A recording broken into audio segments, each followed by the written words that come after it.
पिता, पुत्र और पवित्र आत्मा के नाम पर आमीन। आप सबों को जय यीशु।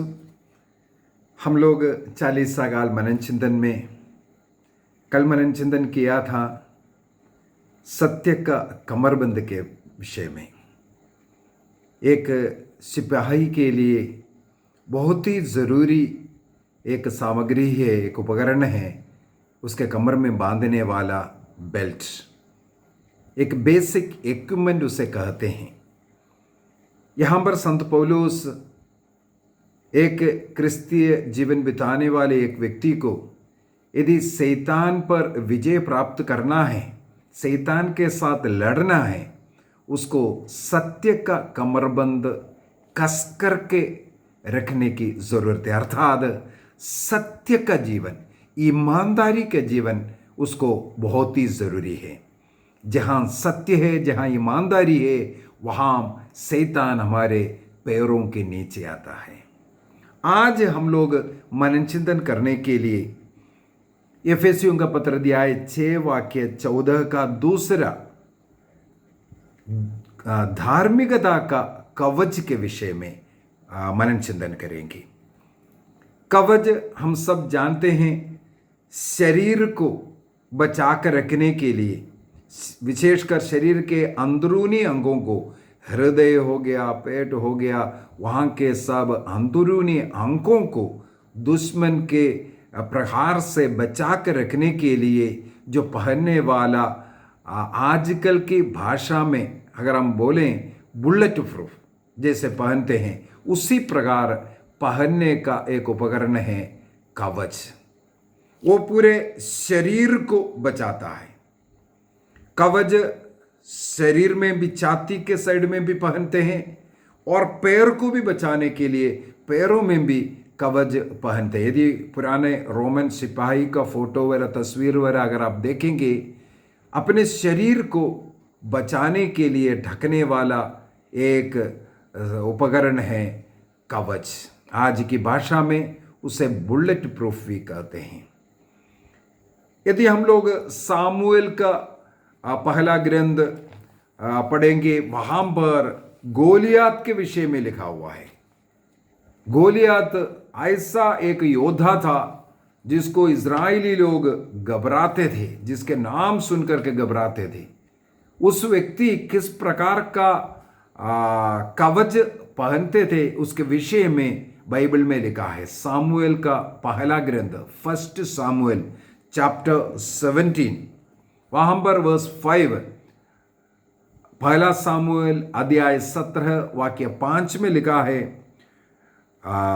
जो गोलियात है वह 6 हाथ 1 बित्ता लंबा था, उसके सिर पर कांसे का टोप था और कवच पहने था। उसके कांसे का कवच का वजन 5000 शेकेल था। इतना भारी वजन वाला कवच पहनने वाला योद्धा था गोलियात। इसलिए कोई उसको मार नहीं गिरा सकता था। फिलिस्ती लोगों को इसलिए इजरायली लोग काफ़ी डर के बैठे हुए थे। कवच लड़ाई के मैदान में अपने को बचाने के लिए पहनने वाला एक शस्त्र है। इस कवच को पहनकर दुश्मन के साथ लड़ने के लिए आगे बढ़ते हैं, क्योंकि वो विश्वास करता था अपने कवच पर।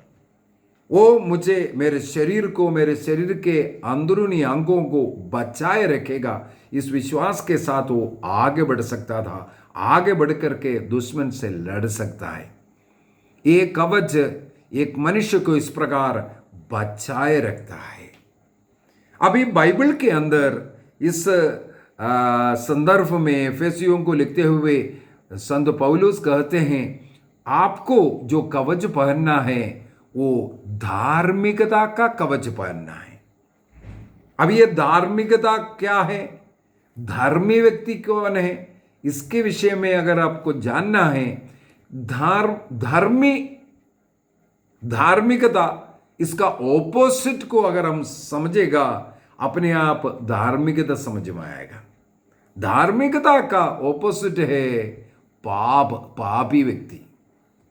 पाप का जीवन जीने वाला व्यक्ति के ऑपोजिट है धार्मिकता, धर्मी व्यक्ति, अर्थात पाप ना करने वाला व्यक्ति, ईश्वर के वचन के अनुसार जीने वाला व्यक्ति, एक ईश्वर भक्त व्यक्ति, ईश्वर की इच्छा के अनुसार पवित्र जीवन जीने वाला व्यक्ति, ईश्वर के लिए अपना जीवन समर्पित व्यक्ति, अपने जीवन में पहला स्थान जिसको दिया, ईश्वर को दिया, उस व्यक्ति का नाम है धर्मी व्यक्ति। मत्ती के सुसमाचार अध्याय 1 में जोसेफ के विषय में लिखा है वह एक धर्मी था। और बाइबल के अंदर ऐसे धार्मिकता के विषय में, धर्मियों के विषय में काफी चर्चा किया हुआ है। हम लोग स्तोत्र ग्रंथ 125 में एक धर्मी व्यक्ति के विषय में ईश्वर कैसे उसको कवच पहनाता है, धार्मिकता का कवच किस प्रकार उसे मिलता है, इसके विषय में लिखा हुआ है। स्तोत्र ग्रंथ साम 125 वाक्य 1 से आगे, जो प्रभु पर भरोसा रखते हैं वे सियोन पर्वत के सदृश हैं, जो अटल है और सदा बना रहता है। वाक्य 2, यरूशलेम पर्वतों से घिरा हुआ है, प्रभु इसी तरह अपनी प्रजा को घेरे रहता है।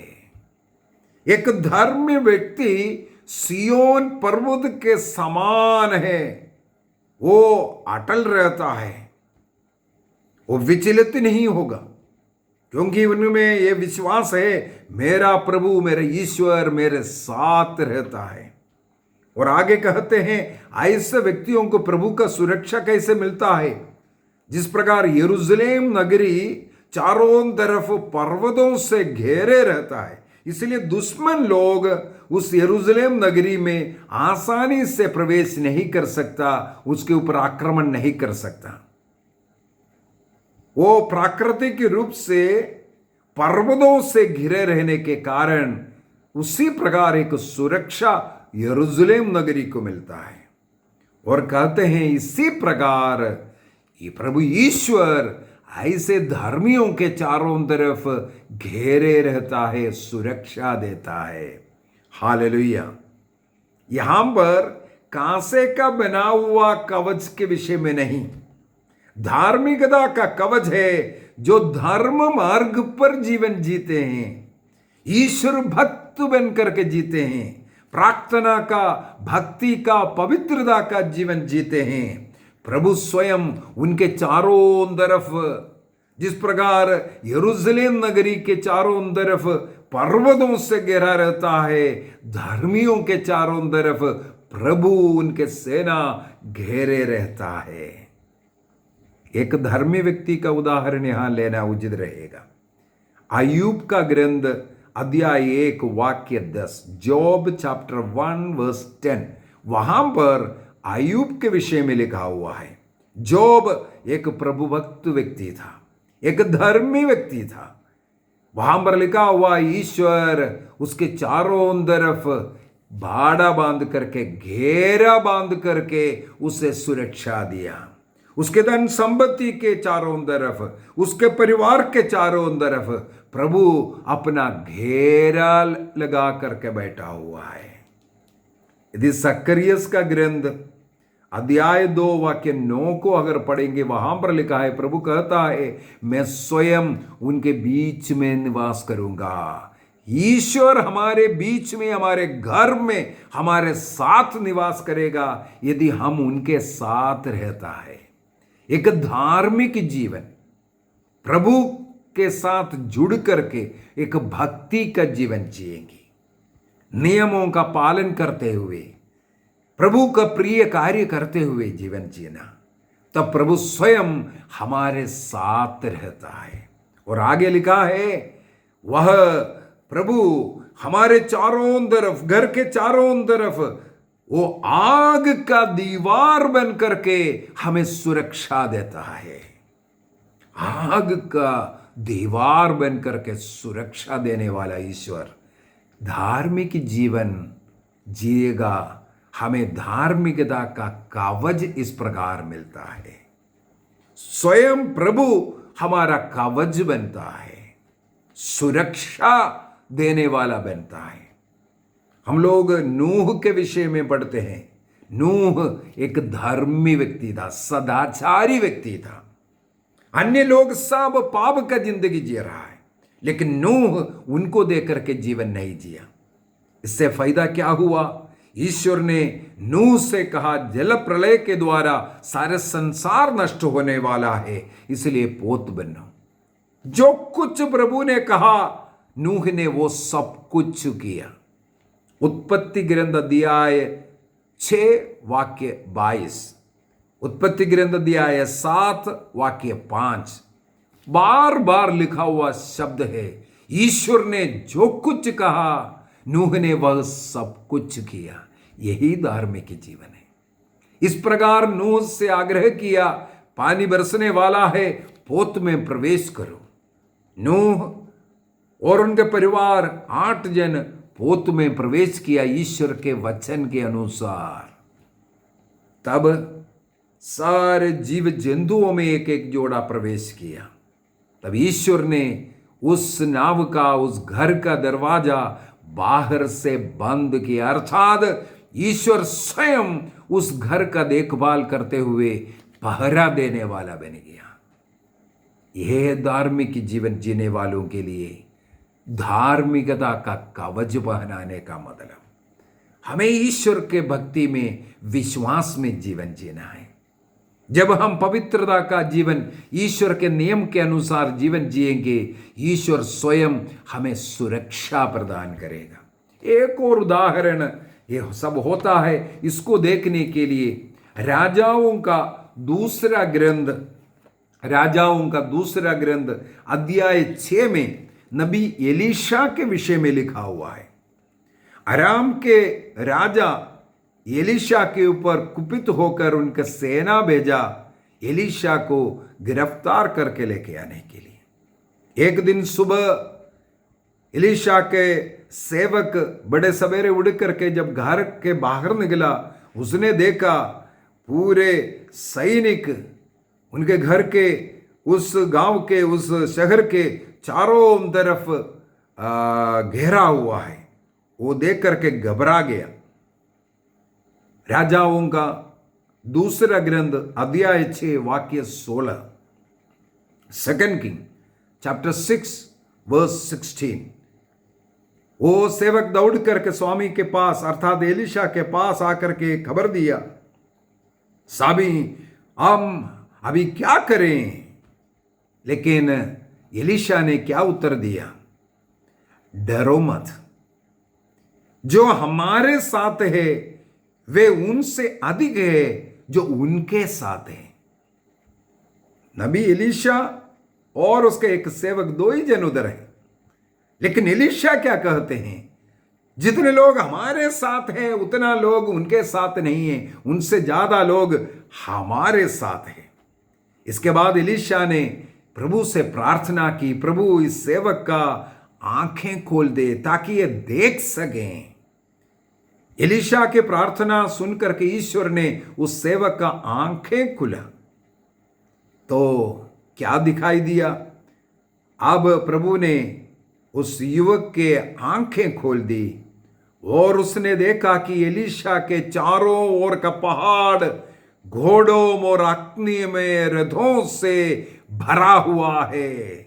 इस प्रकार ईश्वर प्रभु भक्तों को, धर्मियों को सुरक्षा देता है। हमें विश्वास करना है, हम हरेक के चारों तरफ स्वर्गदूत हमारे सहायता करने के लिए सदा रहता है।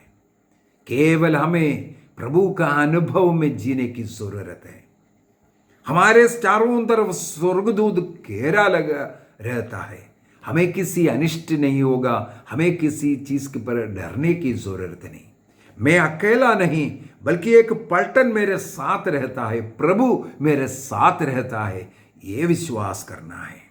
ईश्वर मुझ में निवास करता है और ईश्वर की सेनाएं स्वर्गदूत मुझे घेरे रहता है। ये विश्वास हर धार्मिक जीवन जीने वालों के मन में आना बहुत जरूरी है। नबी एलीशा ने यही विश्वास किया, मैं अकेला नहीं, मेरा ईश्वर मेरे साथ है, उनका सेना मेरे साथ है, इसलिए मुझे भयभीत होने की जरूरत नहीं। हमें भी इस प्रकार का एक धार्मिक जीवन जीते हुए, प्रार्थना में जीवन जीते हुए, भक्ति का जीवन जीते हुए इस धार्मिकता का कवच धारण करने की जरूरत है। एक और वाक्य में जाना उचित है। यह रोमियो का पत्र दिया है 8 वाक्य 28, रोमन्स चैप्टर 8 वर्स 28। हम जानते हैं कि जो लोग ईश्वर को प्यार करते हैं और उसके विधान के अनुसार बुलाए गए हैं, ईश्वर उनके कल्याण के लिए सभी बातों में उनकी सहायता करता है। हमें विश्वास करना है, यदि हम ईश्वर को प्यार करता है, उसके वचन के अनुसार एक पवित्र जीवन, धार्मिक जीवन यदि हम जी रहा है, जो कुछ होगा हमारे कल्याण की बात होगा। निरंतर उस विश्वास में हमें आगे बढ़ना है। आइए हम अपनी आंखों को बंद करें, इस धार्मिकता का ढाल धारण करें। ना शैतान, ना शैतानी हरकतें, ना रोग बीमारी हमारे घर के निकट भी नहीं आएगा, क्योंकि ईश्वर मेरे साथ रहता है। विश्वास कीजिए। हम लोगों ने कुछ उदाहरण देखा, ईश्वर स्वयं कहा मैं उनके साथ रहूंगा, उनके चारों तरफ आग का दीवार बनकर के रहूंगा। ये कोविड रोग, ये महामारी या अन्य कोई भी शैतानी हरकतें मेरे घर के निकट नहीं आ सकता, क्योंकि मैं प्रभु का हूं। विश्वास कीजिए, मुख से स्वीकार कीजिए, प्रभु का कृपा अनुग्रह प्राप्त करते रहिए। पिता, पुत्र और पवित्र आत्मा के नाम पर आमीन। आप सबों को जय यीशु। प्रभु का अनुग्रह, आशीष और चंगाई प्रभु आप लोगों को सदा प्रदान करे।